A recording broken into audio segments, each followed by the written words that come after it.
All right. Mina, thank you so much for joining us. Sorry to throw you on there with the Dannies right away. But first of all, how are you doing? I'm good. I'm back in LA from Green Bay. I was in Green Bay all week. I gotta say, I did love Green Bay, and I'm not lying. I had a good time. The last day was a little bit cold and rainy, but it was a great city to have the draft. Had you ever been to Green Bay before? Yeah, a couple times. So it was not my first. It was my first time this time of year. Previously, I'd been like at the beginning of the football season, which is a great time to go, by the way. Great time. So what did you think of the Patriots draft overall?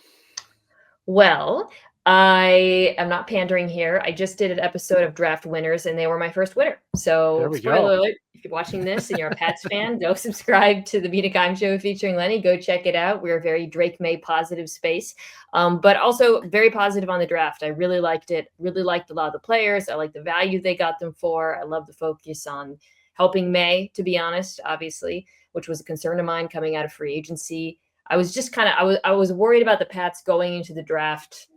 Like, you know, the metaphor I've used on my podcast is shopping hungry at the grocery store. With like, you just like should never go to the grocery store when you're hungry because you walk out with a cake. And I was worried that would lead them to overpay an offense. And while some people could argue Will Campbell at 4, maybe we'll see, you know, right? Like that might be a little bit high for him. I still think that they came away with some pretty good offensive contributors. So, Mina, we spent like the last 4 months talking about Will Campbell and the difference in like an inch and a quarter. And I don't know where you stand on this. So just as far as his long-term viability as a left tackle, where did you end there with the draft as whether he can do it or not? I think he can. I've been a fan of his for a while, going back to, I'm not going to be like the Will Campbell hipster, but I will say I became very impressed with him watching Jay Daniels, right? So that was like my first like, oh, okay, this dude, like I generally was very impressed with Jay Daniels' protection at LSU. Got some intel on his game from Andrew Whitworth, who knows him very well, of course, and, you know, has the LSU connection there too. And, you know, I thought the 2024 tape was a little bit up and down at times, but I saw a lot of the same traits that I liked about him for the first time I watched him. I thought he looked smooth. I thought you didn't see a lot of panic in his game. I think he's a plus athlete as well.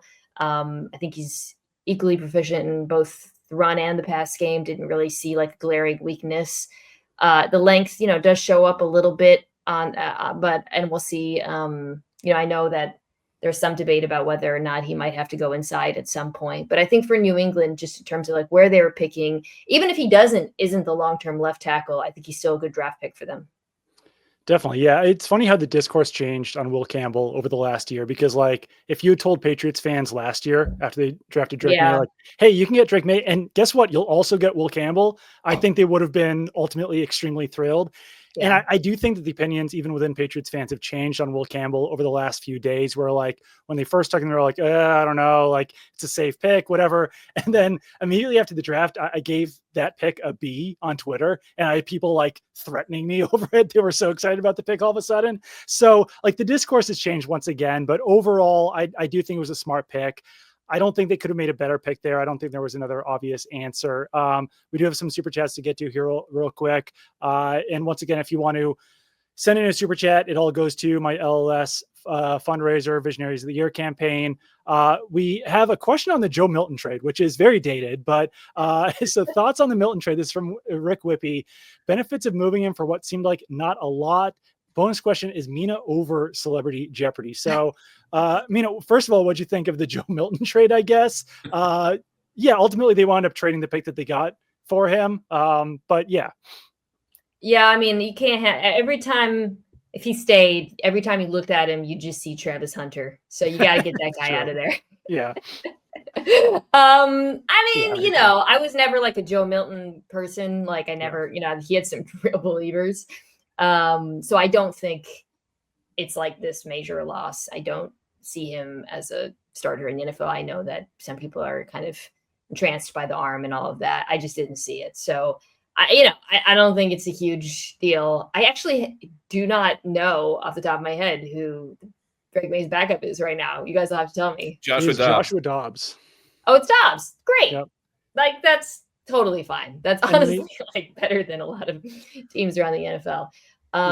But yeah, I didn't think I guess now, you're seeing how desperate teams are. You're seeing, I mean, like the Seahawks just moved Sam Howell for nothing as well. Right. So I just feel like it's really hard to get that much of a return. And I'm not over Celebrity Jeopardy. Every now and then I just get haunted by my own cowardice. Oh, no. So sorry to hear that.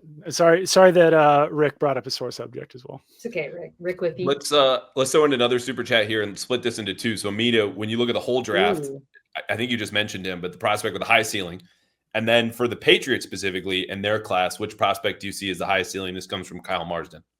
Yeah. Okay. Well, highest ceiling is Travis Hunter. But sorry, Patriots fans to rub that in. Highest ceiling the Patriots draft, though, is really fun. Thinking through Henderson, Williams, Wilson. Wilson's really good. Swinson. I'd probably say I think Henderson has the ceiling to be like a top 5 to 10 running back in the NFL. I really believe that. So much of running backs hitting their ceiling is, of course, though, based on situation. It'll be contingent upon whether or not the offensive line takes a step forward. But, he, I think, has all of the guys that they drafted, probably when I think of ceiling, I think of can they be in the top 5 at the position? And I do think he can do that. I'm sure Andrew loved that you brought up the offensive line. We've had multiple way too long debates about whether the Patriots could take a running back with the state of their offensive line. And Andrew is very firmly in. I think Andrew wanted them to wait until undrafted period to add a running back just until the offensive line was fixed. But I was fine. I would have been fine with Genty at 4, and I was also fine with Henderson at 38. So I was happy late day 2, early day 3. Basil Tootin, Danny Kelly's already gone. We bonded over him over several highlights and texts. And so look, I was just wait a little bit longer. But look, if you told me they would get Kyle Williams and Jared Wilson later that night, I would have said sure. Order doesn't matter. We just didn't know it at the time. We've got another one here. I'm not going to say which Washington state. I'm going to say which state of Washington receiver on our team does me in comments better. Jalen Polk from UW or Kyle Williams from Wazoo. Polk's such an L for me. I thought he would be so much better as a pro. I still don't get it. And I'm not giving up, right? No. There's obviously a lot of change in the regime and all of that, but it was really disappointing. And it's just not who he was in college at all. So, I mean, at this point, it's pretty hard to pick him over anyone. Williams, to kind of focus on the good here, was a player I really wanted for Seattle. Honestly, it's just a team that I root for. I think there really wasn't anyone like him at that point in the draft, which is why I was so thrilled for New England to get him. Just an elite separator. He comes to the roster and immediately fills the need of giving you someone who can win downfield, which was kind of the missing piece and why I love the pick so much. But he can separate underneath. He's a really good route runner. The ding on him, the reason why he's available is really just size. But I feel like he fits in perfectly. He's exactly what this offense needed. And suddenly, you're looking in the room and it feels a lot more complete, it's kind of coming together. Definitely. And I mean, I know a lot of Patriots fans like Jalen Knoll around that pick as well, but just feels like Williams is a more complete receiver and something more that the Patriots currently need, where in the slot, I know that you don't want to not draft a player like they did with Ladd McConkey last year because you have Damari Douglas in the building, but Damari Douglas can play the slot. There's some people within the building who think that Jalen Polk is actually a better fit in the slot. So he's another guy who could get some inside snaps this season. Kendrick Bourne can play in the slot. Stephon Diggs can play in the slot. So even though I like Jalen Knoll, it felt a little bit redundant if they were going to take him. Yeah. Whereas Kyle Williams did play a lot more outside at Washington State. Like you're saying, he can separate, he can get open versus man. So it did feel like the more complete player and the better fit for the Patriots offense when they took him there. Yeah. Very good. Zooming out real quick, Mina, we just asked this to the Dannies. Your divisional previews aren't going to be for a while in the pod. Is the playoffs going to be part of that conversation, though, when you do have it July and August? For New England, you mean? Yeah. Boy. In the mix. We'll put it in the mix. Yeah, I think they're going to take a big leap forward. They'll probably be if I put together a list of teams I expect to improve the most, I would put New England up there. I mean, real defensive overhaul, bringing in a mixture of, expensive players, obviously. And also, I actually like the defensive players they drafted too. I mean, not that they'll be contributors right away, but nice mix of young youth and veteran depth. And I think the defense last year, obviously there were injuries, get Barmore back. Vrabel's in the building. I just really like. I think that side of the ball, you're going to do a big bounce back. For the offense, I think it's just going to come down to whether or not the offensive line can be competent. I think so. But, it is asking a lot of rookie and Will Campbell. Somebody, they didn't really make the sorts of improvement. I mean, it was Moses, right? Who they added at the right tackle. Moses. Yep. He's at least gives you competent tackle play on a bookend. And look, I mean, nothing can be worse than what we watched last year, but I think if the offensive line is average, then they could be in the mix. Absolutely. Definitely. Was there, we'll get you out of here in a minute here, but is there one more move that you could foresee the Patriots making, whether that's a trade, like someone left out there in free agency, anything else looking forward that you think they could do to maybe push them over that edge into a potential playoff spot? I know there's not a lot of those guys still out there, but is there anything that you could see out there?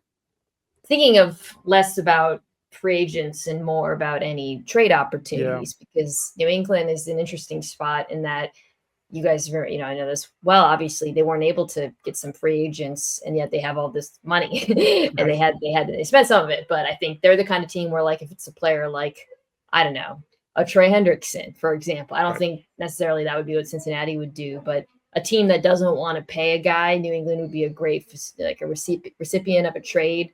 George Pickens is someone who comes to mind. That would be, it's kind of hard for me to imagine Mike Vrabel signing off on that one. So I guess, I have to think about it. Ramsey's out there too as a trade guy, Tyreek Hill. You guys would know better than I don't really have a feel for how aggressive this front office is, that kind of thing. Because when we start talking about veteran switching teams, it really becomes about sort of the willingness of the front office, and whether or not they're comfortable, I suppose, with the offensive makeup as it is. I would love them to add more offensive lines, truly still, but it might be hard to find a trade partner.